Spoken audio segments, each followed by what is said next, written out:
ఏక మనసు కలుగజేసి వారి యందు నూతన ఆత్మ పుట్టింతును. ఆమేన్. ప్రభువునందు ప్రియ సహోదరి సహోదరులారా, యేసుక్రీస్తు నామములో మీకు శుభాలు తెలియజేస్తున్నాను. బాగున్నారా? ఏక మనసు ఎంతైనా అవసరం. కుటుంబంలో ఉన్న అందరూ ఒక మనస్సు కలిగి ఉండాలి. పలు రకాలుగా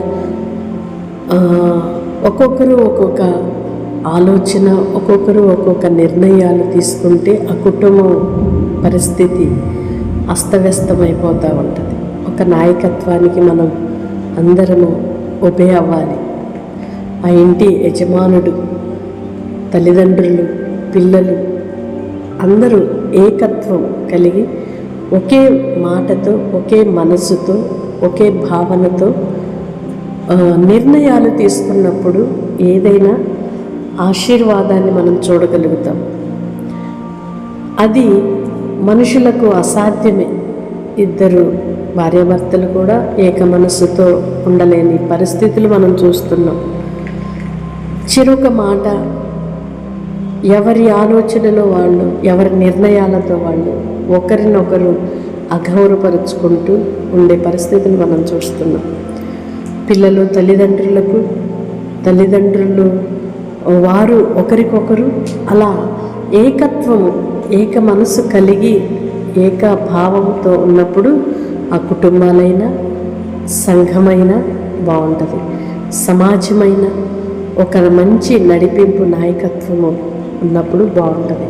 అలాగే ప్రియ సహోదరి సహోదరుడా, ఏక మనసు మనలో కలగాలి అని ప్రభువుని మనం వేడుకోవాలి. అది పరిశుద్ధాత్మ వలన మాత్రమే ఐక్యత అనేది కలుగుతుంది, ఏకత్వం అనేది వస్తుంది.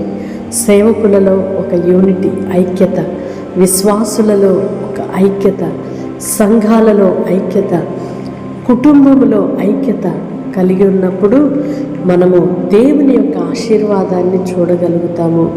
కీడుని, నష్టాన్ని తప్పించుకోగలుగుతాము.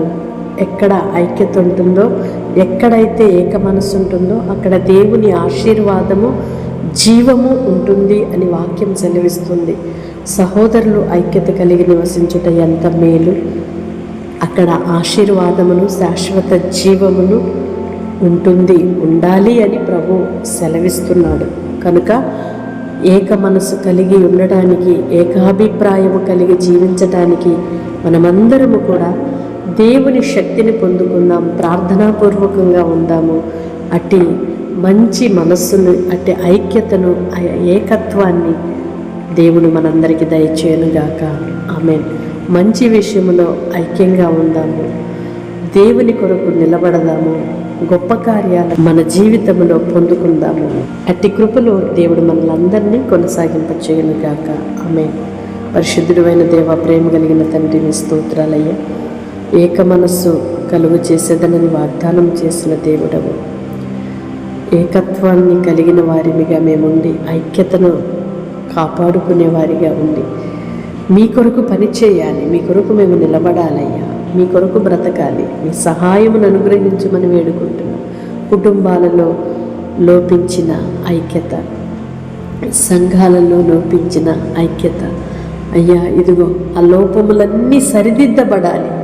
కృపచూపమని వేడుకుంటున్నాం.